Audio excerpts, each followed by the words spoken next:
Pemirsa, penangkapan tersangka kasus hak tagih Bank Bali Joko Chandra membuka fakta keterlibatan sejumlah aparat negara yang diduga ikut melicinkan pelarian sang buron kakap tersebut.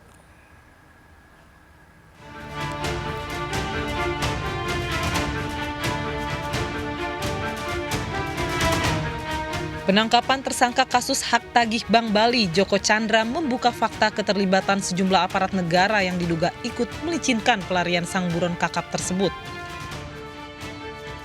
Pekerjaan rumah penegak hukum tentu belum tuntas dan justru bertambah berat. Sebab terungkap sejumlah oknum aparat hukum justru ikut terlibat. Hampir semua penegak hukum terlibat di dalamnya ini. Baik itu kepolisian, kejaksaan, pengadilan, Kemenkumham yang kaitannya ke imigrasi, bahkan juga yang non penegak hukum karena soal KTP juga masuk. Jadi publik baca ini terang benderang. Pasca pencopotan 3 jenderal polisi aktif serta 1 orang jaksa yang diduga terlibat dalam kasus pelarian Joko Chandra, kini publik menanti gebrakan lembaga penegak hukum untuk mengusut tuntas oknum internal di lembaga tersebut.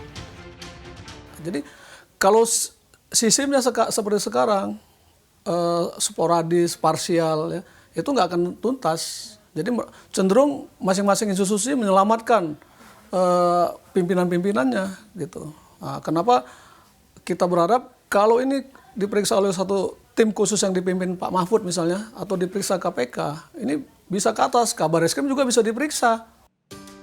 Seperti dalam kasus keterlibatan Kepala Subbagian Pemantauan dan Evaluasi 2 pada Biro Perencanaan Jaksa Agung Muda Pembinaan, Pinangki Sirna Malasari yang diduga tidak beraksi sendirian. Pinangki dinilai tidak memiliki kewenangan untuk menentukan jalannya suatu perkara. Diduga dengan pengaruh yang dimilikinya, Pinangki hanya berperan sebagai penghubung. Kalau dibilang itu dia main sendiri, semua surat jalan harus ditandatangani atasannya. Maka Jaksa Agung Muda bidang pembinaan sekaligus Jaksa Agung Muda bidang pengawasan, dua-duanya harus bertanggung jawab. Kasus persekongkolan para penegak hukum memuluskan pelarian koruptor yang kabur setelah merampok uang rakyat menjadi potret hancurnya kredibilitas hukum di negeri ini.